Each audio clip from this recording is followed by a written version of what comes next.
গাইবান্ধায় ঘাগট লেকের কচুরিপানা অপসারণ ও পরিষ্কার পরিচ্ছন্নতা অভিযানের উদ্বোধন করলেন জেলা প্রশাসক মোহাম্মদ মাসুদুর রহমান মোল্লা।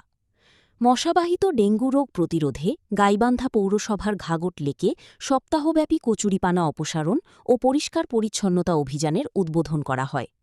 আজ শনিবার বেলা ১২টার দিকে জেলা প্রশাসনের আয়োজনে ও গাইবান্ধা পৌরসভার সহযোগিতায় সদর ভূমি অফিসের সামনে এই ঘাগট লেকের কচুরিপানা অপসারণ ও পরিষ্কার পরিচ্ছন্নতা অভিযানের উদ্বোধন করা হয়।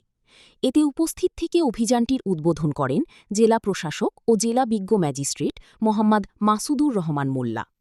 এ সময় উপস্থিত ছিলেন অতিরিক্ত জেলা প্রশাসক সার্বিক যাদব সরকার, পৌর প্রশাসক মোহাম্মদ মুশফিকুর রহমান, সহকারী কমিশনার এনডিসি সাব্বির আহমেদ, সরকারি কলেজের অধ্যক্ষ মোহাম্মদ আব্দুর রশিদ সহ অন্যারা। অভিযানটিতে বেসরকারি সংস্থা, গণ উন্নয়ন কেন্দ্র, এসকেএস, ওয়ার্ল্ড ভিশন, পদক্ষেপ, ফ্রেন্ডশিপ, আরএইচটিপির শতাধিক কর্মকর্তা ও কর্মচারীরা স্বেচ্ছাসেবক হিসেবে অংশগ্রহণ করে।